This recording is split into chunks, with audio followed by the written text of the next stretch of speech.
السلام عليكم ورحمة الله وبركاته. إن الحمد لله نحمده ونستعينه ونستغفره ونعوذ بالله من شرور أنفسنا ومن سيئات أعمالنا. من يهده الله فلا مضل له ومن يضلل فلا هادي له. وأشهد أن لا إله إلا الله وحده لا شريك له وأشهد أن محمدا عبده ورسوله. يا أيها الذين آمنوا اتقوا الله حق تقاته ولا تموتن إلا وأنتم مسلمون. يا أيها الناس اتقوا ربكم الذي خلقكم من نفس واحدة وخلق منها زوجها وبث منهما رجالا كثيرا ونساء واتقوا الله الذي تساءلون به والأرحام إن الله كان عليكم رقيبا. أما بعد فإن خير الحديث كتاب الله وخير الهدي هدي محمد صلى الله عليه وسلم وشر الأمور محدثاتها وكل محدثة بدعة وكل بدعة ضلالة وكل ضلالة في النار.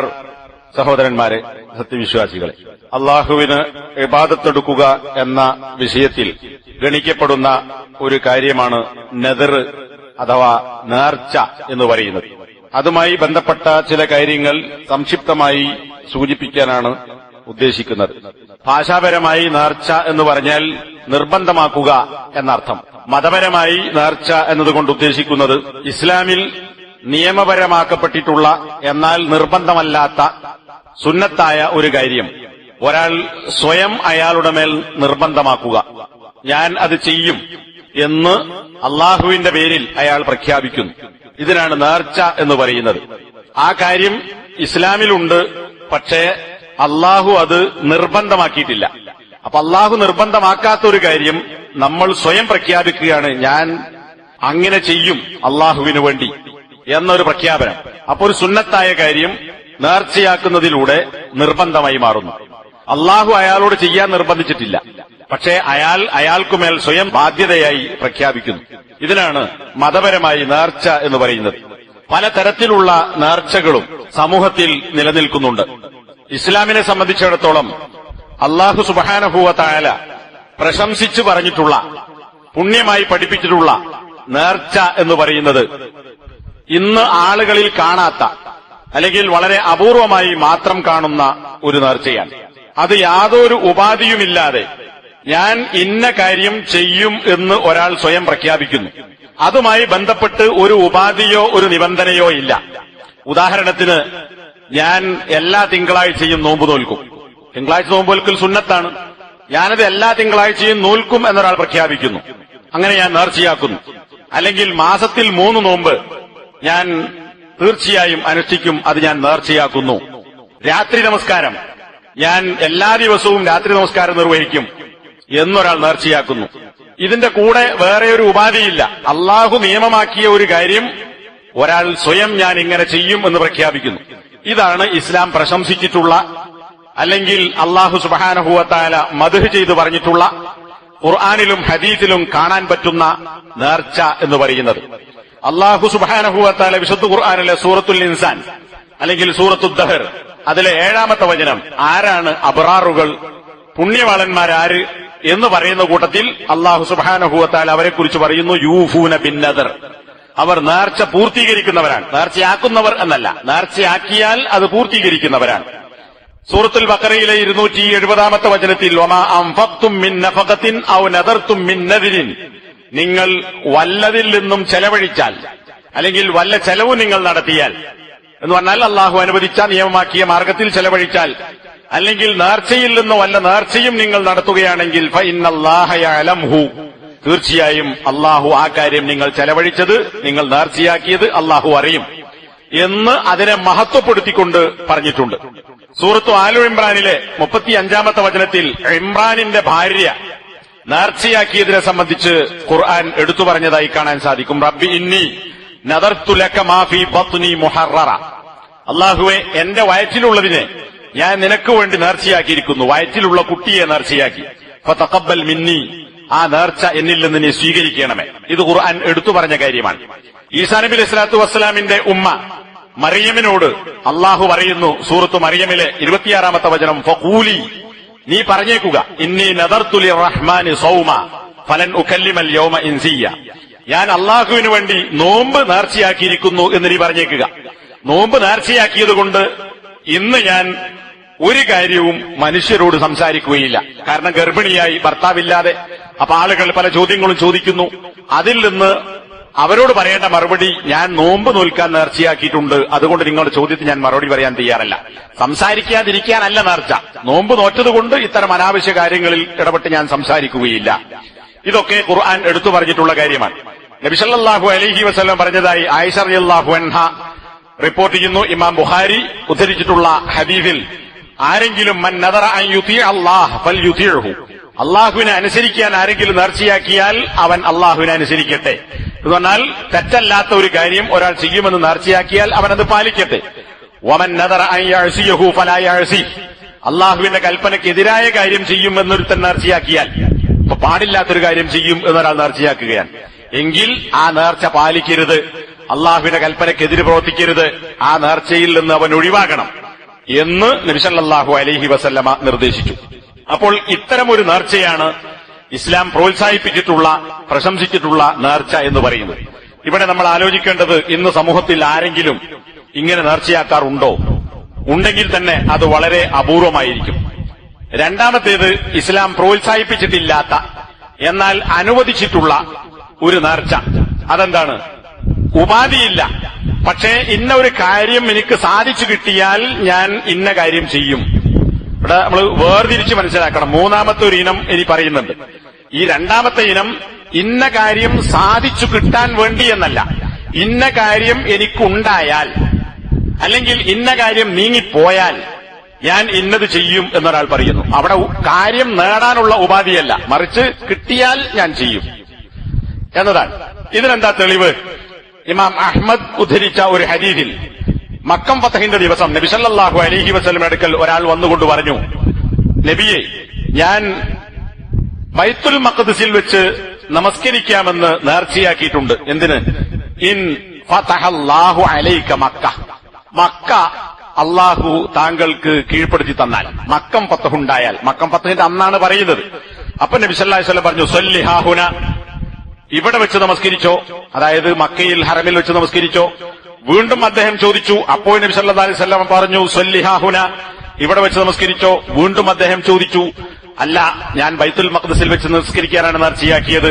അപ്പൊ നബി സല്ലല്ലാഹു അലൈഹി വസല്ലം പറഞ്ഞു, ശഅനക ഇദൻ, എങ്കിൽ നിന്റെ കാര്യം പോലെ ചെയ്തോ എന്ന് പറഞ്ഞാൽ ആ നേർച്ച വീട്ടാൻ നബി പറഞ്ഞു. ബൈത്തുൽ മഖ്ദിസിലേക്ക് പോകേണ്ട കാര്യമല്ല, ബൈത്തുൽ മഖ്ദിസിൽ വെച്ച് നമസ്കരിക്കാനാണ് നേർച്ചയാക്കിയത്. അതിനേക്കാൾ പുണ്യം കിട്ടുന്ന മദീന പള്ളിയേക്കാൾ പുണ്യമുള്ളതാണ് മക്കത്തെ പള്ളി.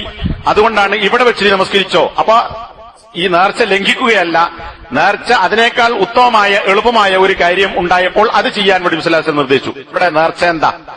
മക്കം ഫത്ഹ് ഉണ്ടാകാൻ വേണ്ടി ഞാൻ നേർച്ചയാക്കുന്നു എന്നല്ല, മക്കം ഫത്ഹ് ഉണ്ടായാൽ ഞാൻ ഇങ്ങനെ ചെയ്യും എന്നതാണ്.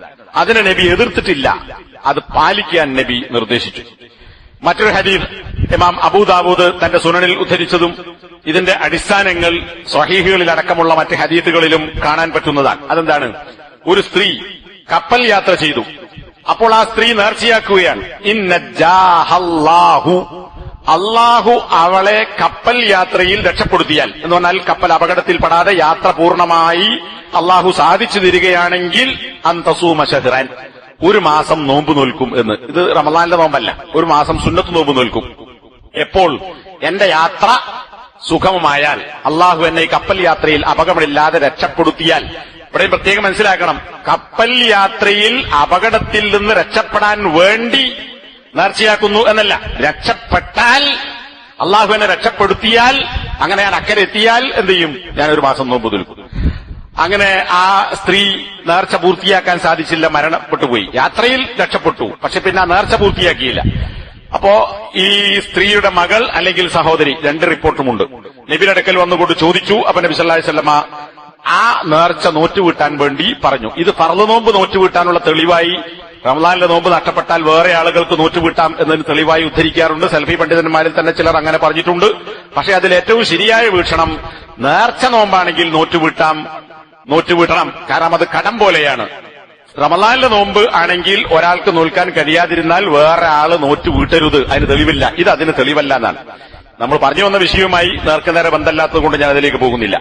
അപ്പൊ ഇങ്ങനെ ഒരാൾ പറയുകയും അയാൾ വിചാരിച്ചതുപോലെ അയാൾ ഉദ്ദേശിച്ച കാര്യം സാധിക്കുകയോ ഇനി ഉണ്ടാകരുത് എന്ന് അയാൾ പേടിച്ച ഒരു കാര്യം, ഇപ്പൊ എന്റെ രോഗം സുഖപ്പെട്ടാൽ, സുഖപ്പെടാൻ വേണ്ടി എന്നല്ല, രോഗം സുഖപ്പെട്ടാൽ, എന്റെ കുട്ടി പരീക്ഷയിൽ ജയിച്ചാൽ ഞാൻ ഇത്ര ആളുകൾക്ക് ഭക്ഷണം കൊടുക്കും. അങ്ങനെ ഒരാൾ നേർച്ചയാക്കിയ കാര്യം സാധ്യമായാൽ എന്ത് ചെയ്യണം? അവിടെ അയാൾ ആ നേർച്ച പാലിക്കണം. മൂന്നാമത്തേത് നദറുൽ മുആവല അല്ലെങ്കിൽ മുഖാബല. ഈ രണ്ടാമത്തെ ഇനവും ഇനി പറയാൻ പോകുന്ന ഇനവും ചില പണ്ഡിതന്മാർ ഒന്നായി എണ്ണിയത് കാണാം. അതായത് ഒരു കാര്യത്തിന് പകരമായി ഉപാധിയായി നിശ്ചയിച്ചു, അല്ലെങ്കിൽ ഒരു ഉപാധിയോട് കൂടി, അല്ലെങ്കിൽ ഒന്നിന് പകരം ഒന്ന് എന്ന നിലക്ക് നേർച്ചയാക്കുന്നത്. അതെന്താണ്? അല്ലാഹുവേ, നീ എന്റെ രോഗം സുഖപ്പെടുത്തി തരികയാണെങ്കിൽ, അല്ലെങ്കിൽ തരാൻ വേണ്ടി. മറ്റതെന്താണ്? രോഗം സുഖപ്പെട്ടാൽ എന്നാണ് ആദ്യം പറഞ്ഞത്. ഇവിടെ അതല്ല, നീ എന്റെ രോഗം സുഖപ്പെടുത്തി തന്നാൽ ഞാൻ ഇന്ന കാര്യം ചെയ്യാം. എന്താ രണ്ടു തമ്മിൽ വ്യത്യാസം? മറ്റത് കിട്ടിയാ ചെയ്യും, ഇത് സുഖപ്പെടുത്തി തരികയാണെങ്കിൽ ഞാൻ ഇന്ന കാര്യം ചെയ്യാം. അപ്പൊ അള്ളാഹു ഇങ്ങോട്ടൊരു കാര്യം ചെയ്യണം. അതെന്താ? രോഗം സുഖപ്പെടുത്തി കൊടുക്കണം, കുട്ടിയെ പരീക്ഷയിൽ ജയിപ്പിക്കണം, അല്ലെങ്കിൽ എന്റെ വിസ ശരിയാകണം. അങ്ങനെ നീ ചെയ്തു തന്നാൽ ഞാൻ ഇന്ന കാര്യം ചെയ്യാം. അപ്പൊ ഇതെന്താണ്? ഇന്ന കാര്യം ഒരു ഉപാധി നമ്മൾ അങ്ങോട്ട് വെക്കുന്നു അള്ളാഹുവിനോട്. ആ ഉപാധി അള്ള പാലിച്ചാൽ എന്റെ ഉപാധി ഞാൻ പാലിക്കാം. അപ്പൊ അള്ളാഹുവിനെ ഒരു പകരക്കാരനാക്കി അങ്ങോട്ട് കിട്ടിയാൽ അള്ള അങ്ങോട്ട് തരും. ഇങ്ങനെ അള്ളാഹുവിനെ കുറിച്ച് വിചാരിക്കാൻ പാടില്ല. ഇത് ഹറാമായ നേർച്ചയാണ് എന്ന് പണ്ഡിതന്മാർ വിശദീകരിച്ചിട്ടുണ്ട്. മാത്രവുമല്ല, നേർച്ച എന്നത് തന്നെ അസ്ലിൽ കറാഹത്താണ്. ചില പണ്ഡിതന്മാർ ഹറാമാണ് എന്ന് പറഞ്ഞിട്ടുണ്ട്. അങ്ങനെ പറയാൻ കാരണം എന്താ? ലാ തൻദിറു, നബി പറയാണ്, ഇമാം മുസ്ലിം റിവായത്ത് ചെയ്താൽ മതി, നിങ്ങൾ നേർച്ചയാക്കരുത്. അള്ളാഹു തീരുമാനിച്ച ഖദറിൽ നിന്ന് ഒരു കാര്യവും നേർച്ച നിങ്ങൾക്ക് നേടിത്തരുകയില്ല. അപ്പൊ നേർച്ച കൊണ്ട് ഒരു കാര്യവും സാധിച്ചു കിട്ടുകയില്ല. നേർച്ച കൊണ്ടുണ്ടാകുന്ന ഒരു കാര്യം പിശുക്കനിൽ നിന്ന് പണം പുറത്തെടുക്കപ്പെടുന്നു എന്നത് മാത്രമാണ്. അപ്പൊ പിശുക്കൻ വിചാരിക്കാൻ, ഞാൻ ഇങ്ങനെ നേർച്ചയാക്കിയാൽ അള്ളാഹുവിന്റെ കാര്യമൊക്കെ സാധിപ്പിച്ചു തരും, അല്ലെങ്കിൽ എന്റെ രോഗം അള്ളാഹു മാറ്റിത്തരും, ഇതുകൊണ്ട് ഒരു കാര്യം കിട്ടൂല. പക്ഷെ എന്ത് കാര്യം കിട്ടും? ഈ പിശുക്കൻ അല്ലാതെ ഒന്നും കൊടുക്കൂല. അപ്പൊ എന്റെ കാര്യം നേടിക്കിട്ടാൻ വേണ്ടി അവൻ നേർച്ചയാക്കുന്നു. അപ്പൊ എന്റെ പൈസ സാധുക്കൾക്ക് കിട്ടും, ഭക്ഷണം കൊടുക്കാൻ, വസ്ത്രം കൊടുക്കാൻ, അല്ലെങ്കിൽ വേറെന്തെങ്കിലും. ഇതുകൊണ്ട് ബഖീലിന്റെ പണം പുറത്തെടുക്കപ്പെടുന്നു എന്നതല്ലാതെ അള്ളാഹുവിന്റെ ഖളായിൽ നിന്ന്, ഖദറിൽ നിന്ന് ഒരു നേട്ടവും ഇവൻ ഉണ്ടാക്കി കൊടുക്കുകയില്ല നേർച്ച കൊണ്ട്. ഇമാം മുസ്ലിമിന്റെ തന്നെ മറ്റൊരു റിവായത്തിൽ ലാ യഅതി ബി ഖൈരിൻ, ഒരു ഖൈറും അത് കൊണ്ടുവരികയില്ല എന്ന് ഇമാം മുസ്ലിമിന്റെ തന്നെ മറ്റൊരു റിപ്പോർട്ടിലുണ്ട്. ഷെയ്ഖ് മുഹമ്മദ് ബിൻ സാലിഹ് അൽ ഉസൈമീനോട് ഒരു പെൺകുട്ടി ചോദിക്കുകയാണ്, ഞാൻ പഠിച്ചുകൊണ്ടിരിക്കുന്ന കാലഘട്ടത്തിൽ, പ്രാഥമിക സ്ഥാപനങ്ങളിൽ പഠിച്ചുകൊണ്ടിരിക്കുമ്പോൾ ഞാൻ നേർച്ചയാക്കി, എനിക്ക് പരീക്ഷയിൽ വിജയിച്ചാൽ, അതിലേക്ക് അള്ളാഹു എന്നെ എത്തിച്ചാൽ ഞാൻ ഇന്ന കാര്യം ചെയ്യും. ഒരു മാസം നോമ്പ് നിൽക്കുമ്പോൾ നേർച്ചയാക്കിയിരുന്നു. അതിന് ഇടവിട്ട് നോട്ടാൽ മതിയോ, അല്ല ഒരുമിച്ച് നോൽക്കേണ്ടതുണ്ടോ എന്നതാണ് ചോദ്യം. അതിന് ഷെയ്ഖ് നൽകുന്ന മറുപടി, ചോദ്യത്തിന് ഉത്തരം പറയുന്നതിന് മുമ്പ് ഞാൻ എന്റെ ഈ ശബ്ദം കേൾക്കുന്ന എല്ലാ ആളുകളെയും ഉണർത്തട്ടെ. എന്നിട്ട് ഈ രണ്ടഭിപ്രായം പറയുന്നു. അസ്ലിൽ നേർച്ച കറാഹത്താണ്, ഹറാമാണെന്ന് ചില പണ്ഡിതന്മാർ പറഞ്ഞിട്ടുണ്ട്. അതിന് തെളിവെന്താ? ഞാൻ നേരത്തെ ഉദ്ധരിച്ച ഇമാം മുസ്ലിം റിവായത്ത് ചെയ്ത ഹദീസ്. എന്നിട്ട് അദ്ദേഹം പറയാൻ, ശരിക്കും നമ്മൾ മനസ്സിലാക്കണം, ഫശ്ശിഫ ലാ യജ്ലിബുഹു അന്നദ്റു. ഇപ്പൊ നമ്മൾ സാധാരണ നേർച്ചയാക്കൽ എന്തിനാ? രോഗം മാറിക്കിട്ടാൻ, വിസ കിട്ടാൻ, കുട്ടി പരീക്ഷയിൽ ജയിക്കാൻ. ശൈഖ് പറയാൻ, നേർച്ച ഒരിക്കലും രോഗശമനത്തെ നിങ്ങൾക്ക് നേടിത്തരുകയില്ല. വൽ ഗിന ലാ യജ്ലിബുഹു അന്നദ്റു, നേർച്ച നിങ്ങൾക്ക് ധന്യത, ഐശ്വര്യം, പണമുണ്ടാക്കി തരികയില്ല. വൽ വലദ് ലാ യജ്ലിബുഹു അന്നദ്ർ, നേർച്ച നിങ്ങൾക്ക് കുട്ടിയെ കൊണ്ടുവന്ന് തരികയില്ല. വൻ നജാഹ ഫിൽ ഹയാത്ത് ഔ ഫി ദിറാസ ലാ യജ്ലിബുഹു അന്നദ്ർ, മദ്രസയിലോ പരീക്ഷയിലോ വിജയിക്കുക എന്നത് നേർച്ച നിങ്ങൾക്ക് കൊണ്ടുവരികയില്ല. ഇനി ഇതല്ല, വേറെ എന്ത് കാര്യമായിരുന്നാലും നേർച്ച കൊണ്ട് ഇതൊന്നും കിട്ടുകയില്ല. അല്ലെങ്കിൽ ഔ സവാലിൽ ഉമൂരിൽ മക്രൂഹ, അല്ലെങ്കിൽ നിങ്ങൾ ഉണ്ടാകരുത് എന്ന് പേടിക്കുന്ന ഒരു കാര്യം നിങ്ങളിൽ നിന്ന് നീക്കിത്തരുകയില്ല. എനിക്ക് കൊറോണ പിടിക്കാതിരിക്കട്ടെ, അത് ഞാൻ ഇങ്ങനെ നേർച്ചയാക്കുന്നു. കൊറോണ എല്ലാവർക്കും പേടിയാണ്. അപ്പൊ കൊറോണ വരാതിരിക്കാൻ നേർച്ചയാക്കുന്നു. അള്ളാഹു അത് നിങ്ങൾക്ക് നേടിത്തരുകയില്ല. അപ്പൊ നേർച്ച കൊണ്ട് ഒന്നും കിട്ടുകയില്ല, ഒന്നും നീങ്ങിപ്പോകുകയുമില്ല. ഇത് ശൈഖിന്റെ അഭിപ്രായമല്ല. എന്താ ഹദീസായി കൊടുക്കുന്നത്? കാരണം നബി സല്ലല്ലാഹു അലൈഹി വസല്ലം പറഞ്ഞിട്ടുണ്ട്, ഇന്നഹു ലാ യഅതി ബി ഖൈരിൻ, ഒരു ഖൈറും നേർച്ച കൊണ്ട് കിട്ടുകയില്ല. മറിച്ച് ഖൈർ എന്ന് പറയുന്നത് അള്ളാഹുവിന്റെ കയ്യിലാണ്.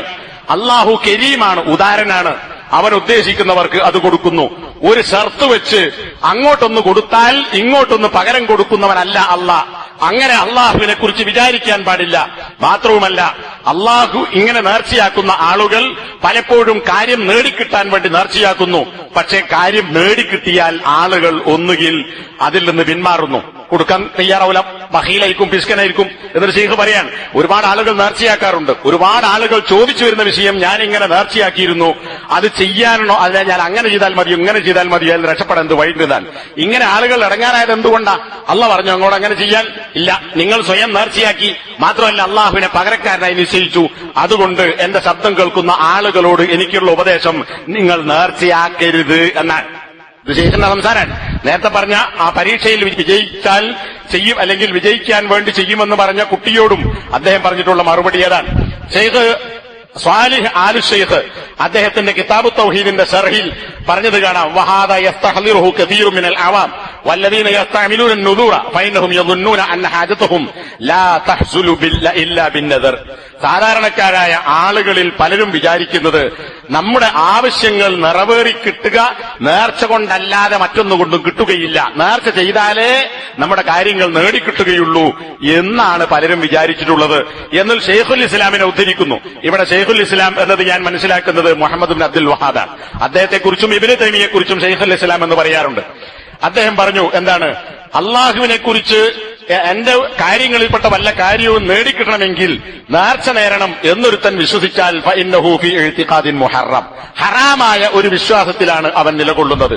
കാരണം അള്ളാഹു സുബ്ഹാനഹു വ തആല അള്ളാഹുവിനെ കുറിച്ച് അവൻ വിചാരിച്ചത് ലാ യുഅ്തി ഇല്ലാ ബിമുഖാബിൽ, പകരത്തിനല്ലാതെ അള്ളാഹു തരികയില്ല എന്നാണ്. ഇത് അള്ളാഹിനെ കുറിച്ച് മോശമായി വിചാരിക്കലാണ്, സൂഉല്ലന്നാണ്. ശേഷം പറയുന്നുണ്ട്, ഇപ്പൊ നമ്മളൊക്കെ എന്താ വിചാരിക്കുക, നമ്മൾ അങ്ങോട്ടൊരു കാര്യം കൊടുത്തു, പലരും പല നിലക്കും സഹായിക്കുന്നു, ഒന്നും ഇങ്ങോട്ട് തരണ്ട, നമ്മളെ കാണുമ്പോ ഒന്ന് ചിരിച്ചില്ലെങ്കിൽ പോലും, നമ്മളൊന്നും മൈൻഡ് ചെയ്തില്ലെങ്കിൽ പോലും നമ്മളെന്താ പറയാ, ഓ ഞാൻ എത്ര കൊടുത്തിട്ടെന്താ, ഓ എന്നെ കണ്ടപ്പോ ഒന്ന് ചിരിച്ചില്ല, എന്നെ ഒന്ന് ബഹുമാനിച്ചില്ല എന്ന് പറയും. നമ്മൾ പകരം ആഗ്രഹിക്കുന്നു. ഇങ്ങനെ അള്ളാഹിനെ കുറിച്ച് നമ്മൾ വിചാരിക്കാൻ പാടില്ല, ഇത് സൂഉൽ തന്നാണ് എന്ന് ഷെയ്ഖുൽ ഇസ്ലാം മുഹമ്മദ് ബിൻ അബ്ദുൽ വഹാബ് പറഞ്ഞിട്ടുണ്ട്. ഇതിനെ വിശദീകരിച്ചുകൊണ്ട് ഷെയ്ഖ് സാലിഹ് ആലു ഷെയ്ഖ് അക്കാര്യം പറഞ്ഞിട്ടുണ്ട്. ഇങ്ങനെ പല ഫത്വകളും ഈ വിഷയത്തിൽ നമുക്ക് കാണാൻ സാധിക്കും. അപ്പൊ ഇന്ന് നാട്ടിൽ നടന്നുകൊണ്ടിരിക്കുന്ന നേർച്ചകളിൽ അധികവും ഇങ്ങനെ ഉള്ള ലക്ഷ്യത്തിന് വേണ്ടിയാണ്. ഇത് ഹറാമായ നേർച്ചയാണ്. അപ്പൊ 3 തരത്തിലുള്ള നേർച്ച ഞാൻ പറഞ്ഞു. ഒന്ന് പ്രോത്സാഹിപ്പിക്കപ്പെട്ടത്, രണ്ടാമത്തേത് പ്രോത്സാഹിപ്പിക്കപ്പെടേണ്ടതല്ല പക്ഷേ അനുവദനീയമാണ്. അതെന്തുകൊണ്ടാ പ്രോത്സാഹിപ്പിക്കപ്പെടേണ്ടതല്ല എന്ന് പറയാൻ കാരണം, ആളുകൾ വെറുതെ ബുദ്ധിമുട്ടിലാവും, അള്ളാഹ് അങ്ങനെ പറഞ്ഞിട്ടില്ല, നേർച്ചയാക്കും പിന്നെ ബുദ്ധിമുട്ടാവും. പക്ഷേ അങ്ങനെ ഒരാൾ നേർച്ചയാക്കിയാൽ ഇന്ന കാര്യം സാധിച്ചാൽ ഞാൻ ചെയ്യും എന്ന് നേർച്ചയാക്കുന്നതിന് കുഴപ്പമില്ല. അങ്ങനെ കിട്ടിയാൽ അയാൾ നേർച്ച വീടാം. നാലാമത്തേത്, ഇസ്ലാമിൽ പെടാത്ത ഒരു കാര്യം, സ്വയം പീഡനത്തിന് വേണ്ടി നേർച്ചയാക്കുക. വിശദീകരിച്ച് പറയാൻ സമയമില്ല. ഹദീസിൽ ഉദ്ധരിക്കപ്പെട്ട ഒരു കാര്യം ഇമാം ബുഖാരി റഹിമഹുള്ള തന്റെ സഹീഹിൽ ഉദ്ധരിക്കുകയാണ്. 2 മക്കൾക്കിടയിൽ ആടി തൂങ്ങി, സ്വന്തം നടക്കാൻ പറ്റൂല, 2 ആളുകൾക്കിടയിൽ തൂങ്ങിയാടി വരുന്ന ഒരാളെ കണ്ടു. നബി ചോദിച്ചു, എന്താണ് ഇയാളുടെ കാര്യം, എന്താ അങ്ങനെ നടക്കുന്നത്, അയാൾ നടക്കാൻ പറ്റാത്ത ഒരാള്? അപ്പോ സഹാബത്ത് നബിയോട് പറഞ്ഞു, അയാൾ നടക്കാൻ വേണ്ടി നേർച്ചയാക്കി, അങ്ങനെ നടന്ന് ക്ഷീണിച്ചിട്ട് 2 മക്കളെ തോളിൽ തൂങ്ങിയിട്ടാണ് നടക്കുന്നത്. നബി സല്ലല്ലാഹു അലൈഹി വസല്ലം പറഞ്ഞു, ഇയാളുടെ ശരീരത്തെ തഅദീബ് പീഡിപ്പിക്കാൻ അതിന് അള്ളാഹ്ക്ക് ആവശ്യമില്ല. ഇത് മതത്തിലുണ്ടോ അങ്ങനെ നടക്കാൻ നേർച്ചയാക്കൽ? ഇല്ല. അപ്പൊ ഇയാൾ നേർച്ചയാക്കി, പക്ഷേ അത് അള്ളാഹ്ക്ക് അതിന് ആവശ്യമല്ല. എന്നിട്ട് അള്ളാഹു കൽപ്പിച്ചു, നടത്തം നിർത്തിയിട്ട് വാഹനത്ത് കയറി പോകട്ടെ എന്ന് നബി പറഞ്ഞു. ഉഖബത്ത് ബിൻ ആമിർ റളിയല്ലാഹു അൻഹുവിന്റെ സഹോദരി ഹജ്ജിന് നടന്നുപോയി ഹജ്ജ് ചെയ്യാൻ വേണ്ടി നേർച്ചയാക്കി. ഹജ്ജ് പുണ്യമുള്ള കാര്യമാണ്, നിർബന്ധമായി ചെയ്യേണ്ടതാണ് ബാധ്യതയെത്തിയ ആളുകൾ. പക്ഷെ വാഹനത്തിൽ കയറി പോവില്ല, നടന്നു പോകാൻ എന്താ ഒരുപാട് പ്രയാസം, കാലടിക്കൊക്കെ കൂലിയുണ്ട്, നടത്തത്തിന് കൂലിയുണ്ട്. അപ്പോ കൂലി കൂടി കിട്ടാൻ നടന്നിട്ടേ പോകുള്ളൂ ഹജ്ജിന് എന്ന് തീരുമാനിച്ചു. ഈ വിഷയം നബി സല്ലല്ലാഹു അലൈഹി വസല്ലമയുടെ അടുക്കലെത്തിയപ്പോൾ നബി സല്ലല്ലാഹു അലൈഹി വസല്ലമ ഇതേ കാര്യം പറഞ്ഞു, അവളുടെ നേർച്ചക്ക് അള്ളാഹ്ക്ക് ആവശ്യമല്ല, അതുകൊണ്ട് വാഹനത്തിൽ കയറി ഹജ്ജിന് പോകട്ടെ എന്ന് പറഞ്ഞു. അബൂദാവൂദ് തന്റെ സുനനിൽ ഉദ്ധരിച്ച ഹദീസ്. വേറെ ഒരാൾ നബി സല്ലല്ലാഹു അലൈഹി വസല്ലമ ഖുത്ബ നടത്തിക്കൊണ്ടിരിക്കുന്നതിനിടയിൽ ഒരാളെ കണ്ടു. അയാൾ നിൽക്കുന്നു, വെയിൽ കൊള്ളുന്നു, ഇരിക്കുന്നില്ല. അപ്പൊ ചോദിച്ചു, ആരാണ് ഇയാൾ, എന്താ അങ്ങനെ നിൽക്കുകയാണ്? അപ്പൊ സഹാബത്ത് പറഞ്ഞു, അയാൾ നേർച്ചയാക്കിയതാണ്. എന്തിന്? നിൽക്കാൻ. വെയിൽ കൊള്ളുമെന്ന്, തണലത്ത് നിൽക്കുകയില്ല, സംസാരിക്കുകയില്ല, നോമ്പ് നോൽക്കും, 4 കാര്യം നേർച്ചയാക്കിയിട്ടുണ്ട്. നബി സല്ലല്ലാഹു അലൈഹി വസല്ലം പറഞ്ഞു, അയാൾ സംസാരിക്കട്ടെ, അയാൾ ഇരിക്കട്ടെ, അയാൾ വെയിൽ കൊള്ളാതെ തണല് കൊള്ളട്ടെ. ഇത് 3ഉം വേണ്ടതല്ല, അള്ളാഹ്ക്ക് അതിന് ആവശ്യമല്ല. എന്നാൽ നോമ്പ് നോൽക്കുക എന്നത് അനുവദിക്കപ്പെട്ട കാര്യമാണ്. ആ നേർച്ച അയാൾ പൂർത്തിയാക്കിക്കൊള്ളട്ടെ എന്ന് നബി സല്ലല്ലാഹു അലൈഹി വസല്ലം പറഞ്ഞു. ഇതും ഇമാം ബുഖാരി ഉദ്ധരിച്ചിട്ടുള്ള ഹദീസാണ്. അപ്പൊ ഇങ്ങനെയുള്ള മതത്തിൽ പെടാത്ത പുണ്യം കിട്ടുമെന്ന് വിചാരിച്ച് സ്വയം ശരീരത്തെ പീഡിപ്പിച്ചുകൊണ്ട് ചെയ്യുന്ന നേർച്ച, അങ്ങനെ പല ജാതി നേർച്ചകളും പലരിലും നമുക്ക് കാണാം. ഇതൊന്നും ഇസ്ലാം അനുവദിച്ചതല്ല, വിലക്കപ്പെട്ട കാര്യമാണ്. അഞ്ചാമത്തേത് അള്ളാഹുവിന്റെ കൽപ്പന ലംഘിക്കാൻ വേണ്ടി നേർച്ചയാക്കുക. ഉദാഹരണത്തിന് എന്തെങ്കിലും തെറ്റായ കാര്യം ഞാൻ ചെയ്യും എന്നൊരാൾ പ്രഖ്യാപിച്ചു, അത് പാടില്ല. നേരത്തെ പറഞ്ഞ ഹദീസ് എന്താണ്? അള്ളാഹുവിന്റെ കൽപ്പനയ്ക്കെതിരെ പ്രവർത്തിക്കാൻ ഒരാൾ നേർച്ചയാക്കിയാൽ അവൻ അത് ചെയ്യരുത്, അതിൽ നിന്ന് അയാൾ പിന്മാറട്ടെ. പക്ഷെ അയാൾ ഒരു പ്രായശ്ചിത്തം ചെയ്യണം. അതെന്താ? നേർച്ച ലംഘിച്ചാലുള്ള പ്രായശ്ചിത്തം എന്താണ്? സത്യലംഘനം നടത്തിയാലുള്ള പ്രായശ്ചിത്തമാണ്. അടിമയെ മോചിപ്പിക്കുക, അല്ലെങ്കിൽ 10 സാധുക്കൾക്ക് ഭക്ഷണമോ അല്ലെങ്കിൽ വസ്ത്രമോ നൽകുക. ഇത് രണ്ടിനും കഴിയാത്ത ആൾ നോമ്പ് നോൽക്കും, 3 ദിവസം നോമ്പ് നോൽക്കുക എന്നതാണ്. സൂറത്തുൽ മാഇദ 89-ാമത്തെ വചനത്തിൽ അല്ലാഹു സുബ്ഹാനഹു വ തആല അക്കാര്യം പറഞ്ഞിട്ടുണ്ട്. അപ്പോ ഒരാൾ നേർച്ചയാക്കി, അയാൾക്ക് പാലിക്കാൻ കഴിയാതെ പോയാൽ ആദ്യത്തെ 2 കഴിയില്ലെങ്കിൽ 3 നോമ്പ് അയാൾ നോറ്റുവിട്ടണം. എളുപ്പം നോമ്പാണെന്നുള്ളക്ക് നോമ്പ് നോറ്റുവിട്ടിയാൽ പോരാ. മറ്റതിന് കഴിയാത്ത ഒരാളാണെങ്കിലാണ് എന്ത് ചെയ്യേണ്ടത്? 3 ദിവസം നോമ്പിട്ടുണ്ട്. അപ്പൊ അത് ഗൗരവമുള്ള വിഷയമാണ്. ഇതുകൊണ്ടാണ് ഷെയ്ഖ് ഉസൈമീൻ നേരത്തെ പറഞ്ഞത്, ആളുകൾ നേർച്ചയാക്കും എന്നിട്ട് ഫത്വ ചോദിക്കാൻ വരും, ഇതിലെങ്ങനെ രക്ഷപ്പെടാൻ വഴിയുണ്ട്. ഇങ്ങനെ ഒന്ന് ഇടങ്ങാറാകാൻ അള്ളാഹു പറഞ്ഞിട്ടില്ല. 6ാമത്തെ കാര്യം ശിർക്കിന്റെ നേർച്ചയാണ്. ഇവിടെ നമ്മൾ മനസ്സിലാക്കേണ്ടത്, ഒരൊറ്റ വലിയും മഴക്കാലത്ത് മരിച്ചതായി നമ്മൾ കേട്ടിട്ടില്ല. കാരണം എന്താ? മഴക്കാലത്ത് അവിടെ ഉറൂസ് നടക്കില്ല, നേർച്ച നടക്കില്ല. അപ്പൊ പിന്നെന്താ? ആളുകൾക്ക് ഇയാളെ ഉറൂസ് ജനങ്ങൾ നടത്തിക്കോട്ടെ എന്ന് വിചാരിച്ചിട്ട് അള്ളാഹ് എല്ലാ ഔലിയാക്കന്മാരെയും വേനലിൽ മരിപ്പിച്ചതാണോ? റമളാനിൽ ഒരു ശൈഖും മരിച്ചിട്ടില്ല. റമളാൻ ഖുർആനിൽ പറഞ്ഞിട്ടുള്ള അനുഗ്രഹീത ദിവസവും മാസമൊക്കെ ആണല്ലോ. പക്ഷെ റമളാനിൽ ഒരു ശൈഖും മരിച്ചത് എവിടെയും റമളാനിൽ എവിടെയും നേർച്ച നമ്മൾ കേട്ടിട്ടില്ല. അപ്പോ ഇത് കെട്ടിച്ചമച്ചുണ്ടാക്കപ്പെട്ട കാര്യം. അതിനുവേണ്ടി ആളുകൾ പലതരത്തിലുള്ള വിദ്യകളും കാണിക്കുന്നു. തുടക്കത്തിൽ ഞാൻ പറഞ്ഞു, നേർച്ച എന്ന് പറയുന്നത് ഇബാദത്താണ്. ഇബാദത്ത് അള്ളാഹുവിന് മാത്രമേ പാടുള്ളൂ. അപ്പൊ നേർച്ചയാകുന്ന ഇബാദത്ത് അള്ളാഹു അല്ലാത്ത ഒരാൾക്ക് സമർപ്പിച്ചാൽ അവൻ അള്ളാഹു അല്ലാത്തവരോട് ദുആ ചെയ്തതുപോലെ ശിർക്ക് സംഭവിക്കുന്ന, കുഫർ സംഭവിക്കുന്ന, കാഫറായിത്തീരുന്ന വിഷയമാണ്. സൂറത്തുൽ അൻആം 162-63 വചനങ്ങളിൽ അള്ളാഹു പറയുന്നു, എന്താണ്? നബിയെ പറയുക, ഇന്ന സ്വലാത്തി വനുസുക്കി വമഹിയായ വമമാത്തി ലില്ലാഹി റബ്ബിൽ ആലമീൻ ലാ ശരീക ലഹ്. നമുക്കൊക്കെ അറിയുന്ന ആയത്താണ്. അതിന്റെ തുടക്കം തന്നെ പറയണ എന്താ? നബിയെ പറയണം, തീർച്ചയായും എന്റെ നമസ്കാരം, എന്റെ ആരാധനാ കർമ്മങ്ങൾ. അവിടെ നുസുഖ് എന്ന് പറഞ്ഞാൽ ആരാധനാ കർമ്മങ്ങൾ എന്നർത്ഥമുണ്ട്. അതുപോലെ തന്നെ ഹജ്ജും ഉംറയുമായി ബന്ധപ്പെട്ട കാര്യങ്ങൾ എന്ന അർത്ഥമുണ്ട്. അതുപോലെ തന്നെ അറവ് മുതലായ നേർച്ചകൾ എന്നും അർത്ഥമുണ്ട്.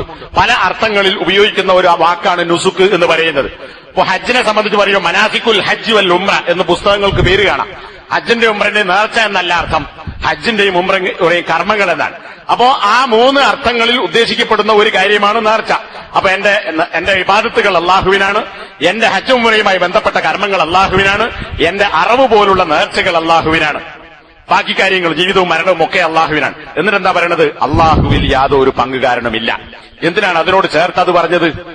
ഇബാദത്ത് അള്ളാഹുവിനെ പാടുള്ളൂ, നേർച്ചയാകുന്ന ഇബാദത്തും അള്ളാഹുവിനെ പാടുള്ളൂ. പ്രത്യേകിച്ച് പലരും നേർച്ചയാക്കുന്ന മൃഗത്തെ അറുത്ത് വിതരണം ചെയ്യുക എന്ന ഇബാദത്ത് അത് അള്ളാഹുവിനെ പാടുള്ളൂ, അള്ളാഹു അല്ലാത്ത ആരുടെ പേരിലും അറക്കാൻ പാടില്ല.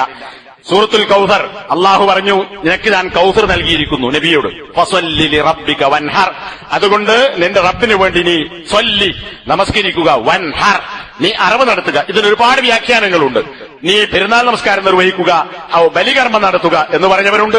നമസ്കരിക്കുക, മറ്റ് നേർച്ച അറുത്തുള്ള നേർച്ചകളും അതുപോലുള്ള ഇബാദത്തുകളും നിർവഹിക്കുക. കാരണം അറുത്ത് മാംസം കൊടുക്കുക എന്നത് ഇസ്ലാമിൽ പുണ്യകരമായ കാര്യമാണ്. അപ്പൊ ഇതിനും നേർച്ച അള്ളാഹുവിനാണ് സമർപ്പിക്കേണ്ടത് എന്നതിന് പണ്ഡിതന്മാർ തെളിവാക്കിയതായി കാണാൻ സാധിക്കും. ജാഹിലിയത്തിലെ മുശ്രിക്കുകൾ പല ഇബാദത്തുകളും ചെയ്തിട്ടുണ്ട്. അള്ളാഹുവിനോട് മാത്രം ദുആ ചെയ്തിരുന്നു, അവർ നമസ്കരിച്ചിരുന്നു, ഹജ്ജ് ചെയ്തിരുന്നു, അതുപോലെ തന്നെ ദാനധർമ്മങ്ങൾ കൊടുത്തിരുന്നു. ഇതൊക്കെ ഖുർആനും ഹദീസും എണ്ണി പറഞ്ഞിട്ടുള്ള കാര്യങ്ങളാണ്. നോമ്പ് തന്നെ റമളാനിലെ നോമ്പല്ല, മറ്റു നോമ്പുകൾ അതൊക്കെ ഹദീസിൽ നിന്ന് കിട്ടും. അതേപോലെ ഇസ്ലാമിലുള്ള ഒരു ഇബാദത്തായ നേർച്ച എന്ന് പറയുന്ന നേർച്ച അവർ അള്ളാഹു അല്ലാത്തവർക്കും നടത്തിയിരുന്നു, അള്ളാഹുവിനും നേർച്ചയാക്കിയിരുന്നു. ഇത് അള്ളാഹുവിന്, ഇത് ആരാധ്യന്മാർക്ക്, അങ്ങനെ 2 വകുപ്പായി അവർ നിശ്ചയിച്ചിരുന്നു. എന്നിട്ട് അള്ളാഹ്ക്ക് നേർച്ചയാക്കിയത് അവർ തിന്നും ചിലപ്പോ, പക്ഷേ അള്ളാഹു അല്ലാത്തവർക്ക് നേർച്ചയാക്കിയത് പിന്നെ തിന്നാൻ തയ്യാറാവില്ല. കാരണം എന്താ? അള്ളാഹുവിന്റെ പേരിൽ കള്ളസത്യം ചെയ്യാൻ നമ്മുടെ നാട്ടിലെ മുസ്ലിങ്ങൾ എന്ന് പറയുന്ന ആളുകൾ തയ്യാറാണ്. ഒരു ജാറത്ത് പോയിട്ട് ശൈഖിനെ പിടിച്ച് സത്യം ചെയ്യണമെന്ന് പറഞ്ഞാൽ തയ്യാറാവില്ല. കാരണം എന്താ? അള്ളാഹിനെ പേടില്ല. അള്ളാഹിനേക്കാൾ വലിയ പേടി ആരെയാണ്? ജാറത്ത് കിടക്കുന്ന വലിയനെയാണ്. അതുപോലെ അള്ളാഹുവിന്റെ തിന്നാൽ കുഴപ്പമില്ല, ശൈഖിന്റേത് തിന്നാൽ വൃത്തക്കേടുണ്ടാവും. അതുകൊണ്ട് ശൈഖിന്റെ നേർച്ചയാക്കിയത് തിന്നൂല, അള്ളാഹ്ക്ക് നേർച്ചയാക്കിയത് അത് തിന്നും. ഇങ്ങനെ ആരാൾക്ക് നിങ്ങൾക്ക് ഈ നിയമം ഉണ്ടാക്കിയത്? അള്ളാഹുവിന്റെ മാർഗത്തിൽ നിയമനിർമ്മാണം നടത്താൻ നിങ്ങൾക്ക് വല്ല പങ്കുകാരുമുണ്ടോ എന്നൊക്കെയുള്ള ചോദ്യങ്ങൾ ഖുർആൻ ചോദിച്ചതായി നമുക്ക് കാണാൻ സാധിക്കും. സൂറത്തുൽ മാഇദയിലെ 103-ാമത്തെ വചനത്തിൽ അന്ന് ആളുകൾ നേർച്ചയാക്കിയ ചില മൃഗങ്ങളുടെ വിഷയത്തിലുള്ള നേർച്ച, ഒരു മൃഗം ഇത്ര പ്രസവിച്ചാൽ, ഒന്നാമത്തെ പ്രസവം കഴിഞ്ഞാൽ, കുട്ടി ആണായാൽ പെണ്ണായാൽ, അല്ലെങ്കിൽ ഇത്ര എണ്ണം പ്രസവിച്ചാൽ എന്നൊക്കെയുള്ള പേരിൽ ആളുകൾ നേർച്ചയാക്കി. ബഹീറ, സായിബ, വസീല, ഹാം എന്നൊക്കെയാണ് ഖുർആൻ അതിന് പേര് പറഞ്ഞിട്ടുള്ളത്. എന്നാൽ ഈ പറഞ്ഞ നേർച്ചകൾ പലതും നടത്തുന്ന ആളുകൾ കാനു യഫ്തറൂന അലല്ലാഹിൽ കദിബ വഅക്തറുഹും ലാ യഅഖിലൂൻ. ഇതൊന്നും അല്ലാഹു പഠിപ്പിച്ച നേർച്ചയല്ല. ഈ നേർച്ചകൾ അള്ളാഹുവിന്റെ പേരിൽ അവർ കളവ് കേട്ടിച്ചമച്ചുണ്ടാക്കുകയാണ്. അവരിൽ അധിക പേരും, ജനങ്ങളിൽ അധികം ആളുകളും ചിന്തിക്കാത്ത ആളുകളാകുന്നു എന്ന് ഖുർആൻ പറഞ്ഞ് അവരെ ആക്ഷേപിച്ചു. അപ്പോ അള്ളാഹുവിന്റെ ഔലിയാക്കന്മാരായി ഗണിക്കപ്പെടുന്ന ആളുകളുടെ പേരിൽ നേർച്ചയാക്കിയ ഈ നേർച്ചകളെയാണ് ഖുർആൻ ഇവിടെ വിമർശിച്ചിട്ടുള്ളത്. ഇന്ന് നാടുകളിൽ പലതരത്തിലുള്ള നേർച്ചകൾ നടക്കുന്നു. ആടിന് നേർച്ചയാക്കുന്നു ഉള്ളാൾ, അവിടേക്ക് ആടിനെ നേർച്ചയാക്കി ഏത് ഭാഗത്ത് നിന്ന് നേർച്ചയാക്കി വിട്ടാലും കഴുത്തിൽ സഞ്ചിയും തൂക്കി വിട്ടാൽ അത് ആരോടും ചോദിക്കാൻ കഴിയില്ലല്ലോ. ആരും തെളിച്ചു വിടാതെ തന്നെ ആ മൃഗം ആട് ഉള്ളാളിൽ എത്തിച്ചേരുമെന്നാണ് വിശ്വാസം. ഇതിവിടെ മാത്രമല്ല, പല സ്ഥലങ്ങളിലുമുണ്ട്. ഒരു പത്രത്തിൽ മുമ്പൊരു ഫീച്ചർ വന്നത് ഞാൻ വായിച്ചു തോർക്കുന്നു. ഒരു പ്രമുഖമായ ഒരു പത്രത്തിൽ എന്താണ് ഈ നേർച്ചയെ സംബന്ധിച്ചും ആടിനെ സംബന്ധിച്ചും ആരും വഴി തിരിച്ചു വിടാതെ തന്നെ നേരെ നേർച്ചയാക്കപ്പെട്ട ഒട്ടകം ഈ പറഞ്ഞ സ്ഥലത്ത് മക്ബറയിൽ എത്തിച്ചേരുന്നു എന്നാണ്. അപ്പൊ ഈ നേർച്ച പണ്ട് മുശ്രിക്കുകൾ നടത്തിയ നേർച്ചയാണ്. എന്തിനു വേണ്ടി? ജാറത്തിൽ കിടക്കുന്ന അല്ലെങ്കിൽ മരിച്ചുപോയ മഹാനെന്ന് ഗണിക്കപ്പെടുന്ന ആളുടെ പൊരുത്തം കിട്ടാൻ, അയാളുടെ തൃപ്തി കിട്ടാൻ, അയാളിലൂടെ ശഫായത്തുണ്ടാകാൻ, അയാൾ നമുക്ക് വേണ്ടി ശഫായത്ത് ചെയ്യാൻ, അയാൾ നമ്മെ ഹിദായത്തിലാക്കാൻ, അങ്ങനെ നേർച്ചയാക്കുന്നത് അത് ഇസ്ലാം പഠിപ്പിച്ച നേർച്ചയല്ല. ഇത് അള്ളാഹുവിന്റെ പേരിൽ നിങ്ങൾ കെട്ടിച്ചമച്ചുണ്ടാക്കുകയാണ് എന്ന് ജാഹിലിയത്തിലെ മുശ്രിക്കുകളുടെ നേർച്ചയോട് സംബന്ധിച്ച് ഖുർആൻ പറഞ്ഞത് ഇന്നത്തെ ആളുകൾക്കും ബാധകമാണ്. ഇത് എന്റെ വകയായി പറയുന്നതല്ല. പള്ളി ദർസുകൾ, പള്ളിയിലെ ഖത്തീബ്, ഖാദി, അയാൾ ദർസ് നടത്തും. കുറെ കുട്ടികൾ പള്ളിയിൽ നിന്ന് പഠിക്കും. അതാണ് ദർസ് എന്ന് പറയുന്നത്.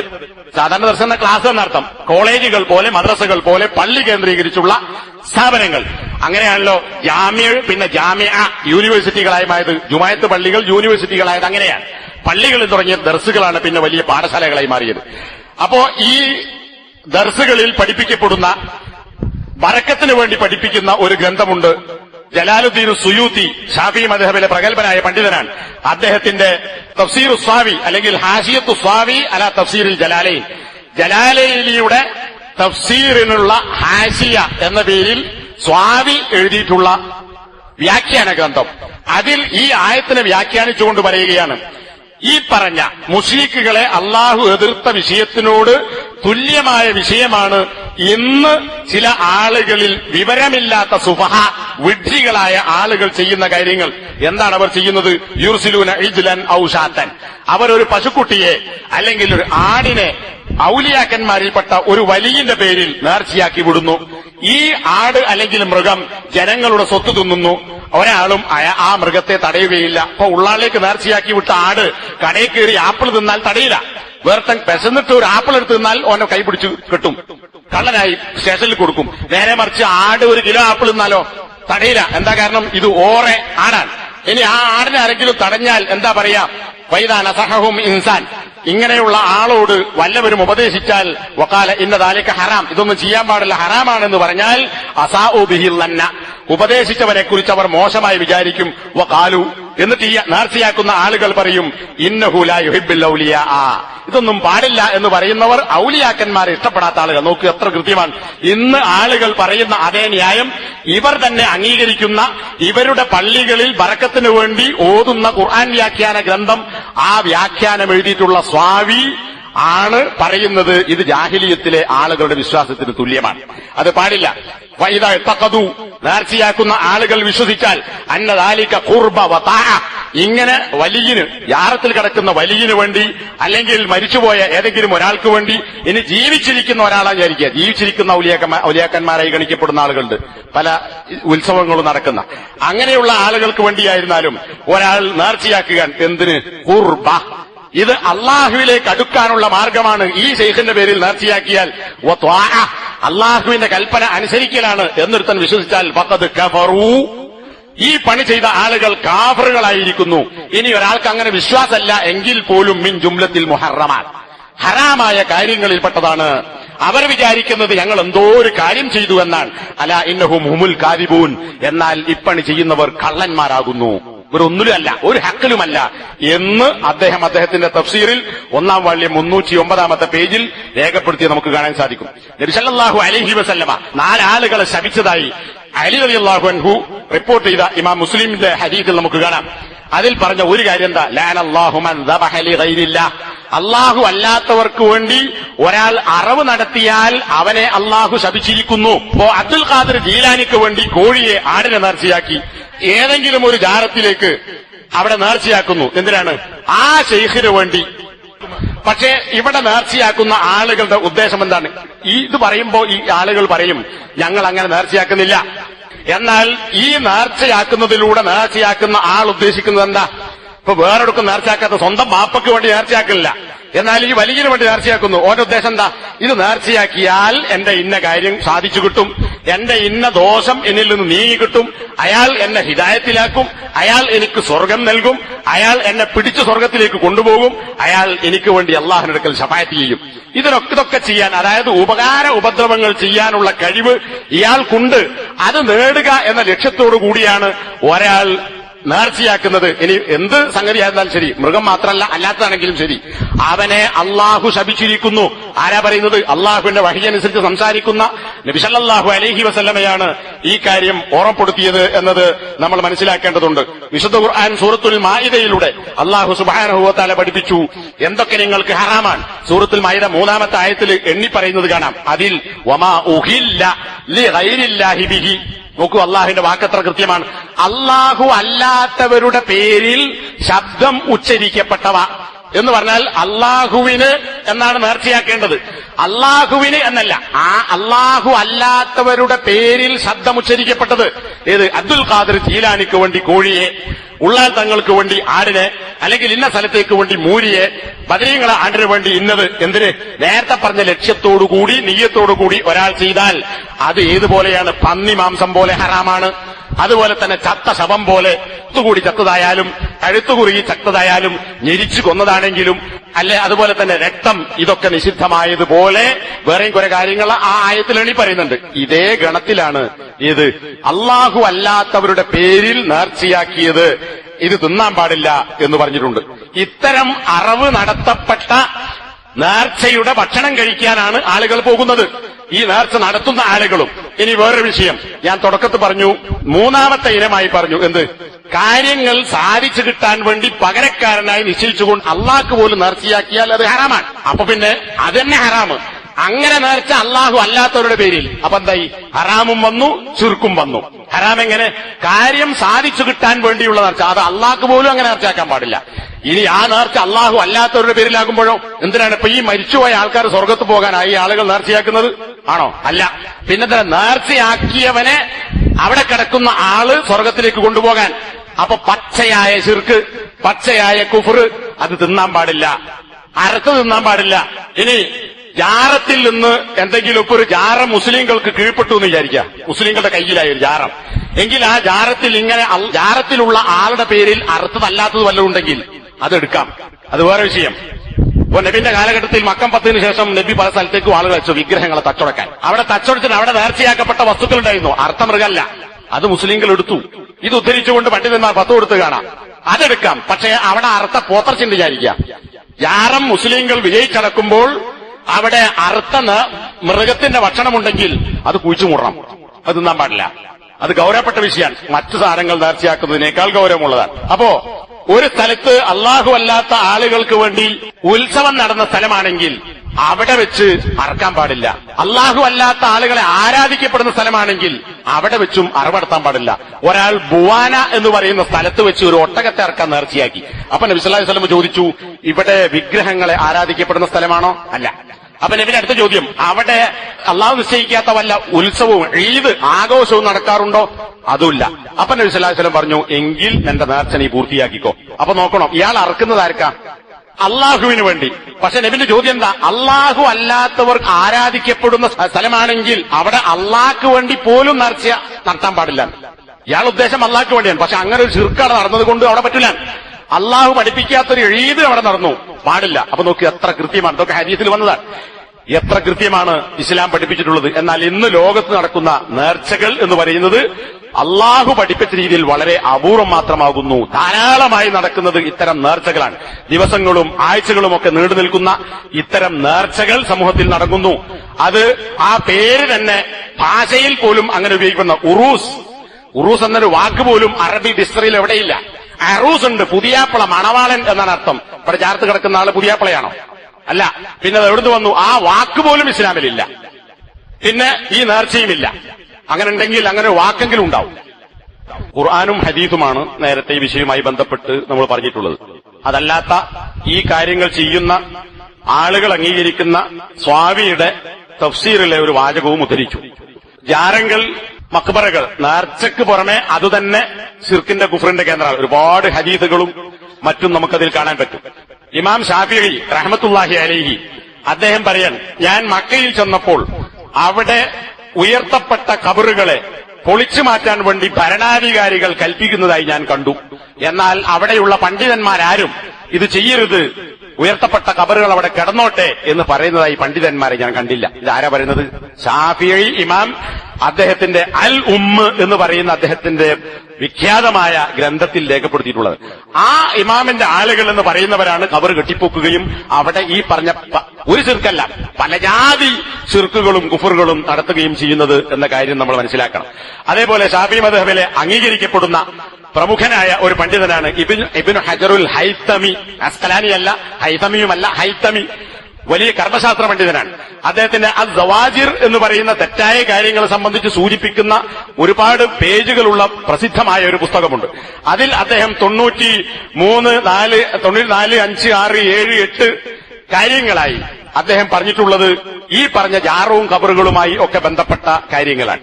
അതിൽ അവിടെ നമസ്കരിക്കുക, നേർച്ചയാക്കുക എന്നത് മാത്രമല്ല, ജാറത്തിൽ പോയി തൊട്ടുമുത്തുക, അല്ലെങ്കിൽ അവിടെ വെച്ച് അള്ളാഹ്ക്ക് വേണ്ടി നമസ്കരിക്കുക. ജാറത്തിലെ വലിയനല്ല, ജാറത്തിന്റെ അടുക്കൽ പോയി ബറക്കത്ത് ഉദ്ദേശിച്ചുകൊണ്ടോ ബഹുമാനം ഉദ്ദേശിച്ചുകൊണ്ടോ അള്ളാഹ്ക്ക് വേണ്ടി നമസ്കരിച്ചാൽ പോലും അത് പാടില്ല. ഇതൊക്കെ അള്ളാഹു ശപിച്ച കാര്യമാണ്. എന്നിട്ട് നബി സല്ലല്ലാഹു അലൈഹി വസല്ലം മരണത്തിന്റെ അവസാന ദിവസങ്ങളിൽ പറഞ്ഞിട്ടുള്ള ജൂത ക്രിസ്ത്യാനികളെ ശപിച്ചു എന്ന് പറയുന്ന ഹദീസ് ഉദ്ധരിച്ചുകൊണ്ടും തൊബറാനിയുടെ ഹദീസ് ഉദ്ധരിച്ചുകൊണ്ടും അദ്ദേഹം പറയുന്നു, ഈ ആളുകളെ ഔലിയാക്കന്മാരുടെയും നബിമാരുടെയും ഖബറുകളെ കെട്ടിപ്പൊക്കി അവിടെ ഇത്തരം കാര്യങ്ങൾ ചെയ്ത ജൂത ക്രിസ്ത്യാനികളെ അള്ളാഹു ശപിച്ചിട്ടുണ്ട്. അത് അവർക്ക് മാത്രം ബാധകമല്ല, അത് നമുക്കും ബാധകമാണ്. നമ്മോടുള്ള താക്കീത് നബിയുടെ ഹദീസിലുണ്ട്. അപ്പൊ അതിന്റെ അർത്ഥം എന്താ? ജൂത ക്രിസ്ത്യാനികൾ ചെയ്താൽ തെറ്റും നമ്മൾ ചെയ്താൽ ശരിയും എന്നതല്ല, അവർ ചെയ്ത അതേ കാര്യങ്ങൾ നമ്മളും ചെയ്യാൻ പാടില്ല. എന്നിട്ട് എന്താ പറയുന്നത്? ഖബറിനെ ബഹുമാനിക്കുക എന്നത് ഏത് തരം ബഹുമാനമാണെങ്കിലും അത് പാടില്ലാത്ത കാര്യമാണ്. ഖബർ എന്നുള്ളതിനെ ബഹുമാനിക്കണം, അതിന്റെ മേലെ ചവിട്ടാൻ പാടില്ല, ഖബറുകൾക്കിടയിലൂടെ ചെരുപ്പിട്ട് നടക്കാൻ പാടില്ല, ഖബറിന്റെ മുകളിൽ ഇരിക്കാൻ പാടില്ല. അതൊക്കെ നബി താക്കീത് നൽകിയ വിഷയങ്ങളാണ്. എന്നിട്ട് ഈ ഹൈതമി പറയാൻ, ആ തരം ബഹുമാനത്തിൽപ്പെട്ടതാണ്. ബറക്കത്ത് ഉദ്ദേശിച്ചായാലും അതുപോലെ തന്നെ ബഹുമാനിച്ചുകൊണ്ടായാലും അവിടെ വിളക്ക് കത്തിക്കുക. ഏത് ജാരത്തിലാണ് നല്ല LED ബൾബ്, പണ്ടൊക്കെ മെർക്കുറി ബൾബാണ്, മെർക്കുറി ബൾബിന്റെ അടിയിൽ തിരി കത്തിച്ചിട്ടുണ്ടാവും, ചന്ദനത്തിരി ഉണ്ടാവും, വിളക്ക് കത്തിച്ചിട്ടുണ്ടാവും. വിളക്ക് കത്തിക്കുക, അതുപോലെ തന്നെ അവിടെ തവാഫ് ചെയ്യുക എന്നിങ്ങനെയുള്ള കാര്യങ്ങൾ വെറുക്കപ്പെട്ട കാര്യങ്ങളാകുന്നു.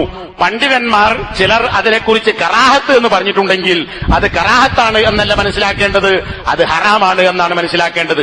ഈ പറഞ്ഞ നിയ്യത്തൊന്നും ഇല്ലെങ്കിൽ പോലും അവിടെ വെച്ചൊരാൾ നല്ലൊരു കാര്യം അള്ളാഹ്ക്ക് വേണ്ടി ചെയ്താൽ അത് കറാഹത്താണ്. ആ മരിച്ചുപോയ ആളെ ഉദ്ദേശിച്ചാണെങ്കിൽ അത് തനി ഹറാമാകുന്നു. അതുകൊണ്ട് തന്നെ ഇത്തരം കുബ്ബകളും ജാരങ്ങളും പൊളിച്ചു മാറ്റാൻ വേണ്ടി ധൃതിപ്പെടണം.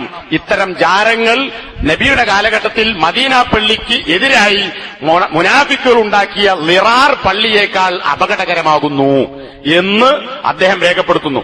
നേരത്തെ ഞാൻ സൂചിപ്പിച്ച ഷാഫി മദ്ഹബിലെ ഇമാം സുയൂത്തി അദ്ദേഹത്തിന്റെ ഒരുപാട് വാചകങ്ങൾ നമുക്ക് കാണാൻ സാധിക്കും ഇതേ കാര്യങ്ങൾ ആവർത്തിച്ചുകൊണ്ട്.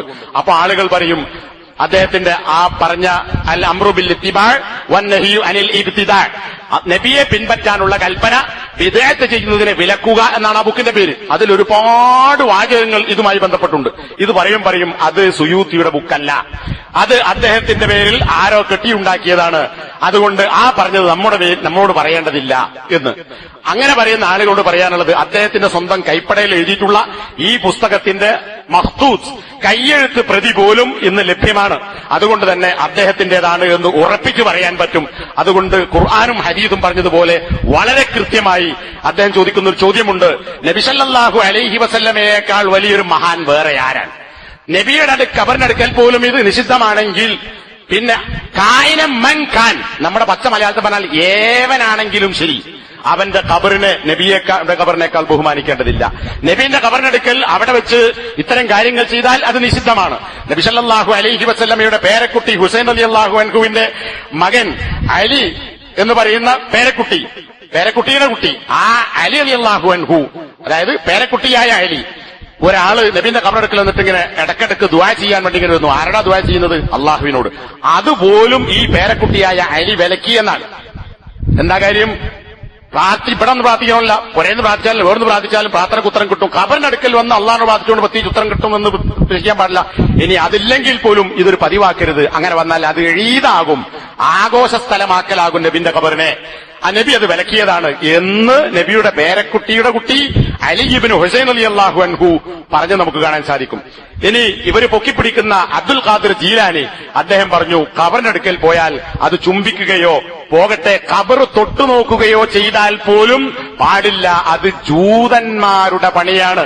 അദ്ദേഹത്തിന്റെ അൽ ഗുനിയ എന്ന ഗ്രന്ഥത്തിൽ അദ്ദേഹം രേഖപ്പെടുത്തിയത് കാണാം. അല്ലാഹു സുബ്ഹാനഹു വ തആല ഇത്തരം ശിർക്കുകളിൽ നിന്ന് നമ്മെ എല്ലാവരെയും രക്ഷപ്പെടുത്തുമാറാകട്ടെ. സമൂഹം അകപ്പെട്ടിരിക്കുന്ന ഈ വ്യാപകമായ ശിർക്കിനെ സംബന്ധിച്ച് നാം പഠിക്കുക. തൗഹീദ് എന്താണെന്ന് പഠിക്കുന്നത് പോലെ തന്നെ ശിർക്ക് എന്താണെന്ന് പഠിക്കണം. അതെന്തിനാണ്?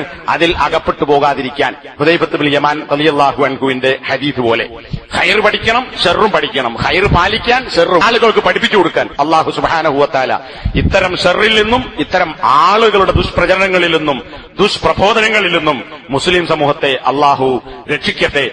അല്ലാഹുവെ പ്രമാണങ്ങൾ മനസ്സിലാക്കുവാനും അതനുസരിച്ച് പ്രവർത്തിക്കുവാനുമുള്ള ഇൽമിയായ കരുത്ത്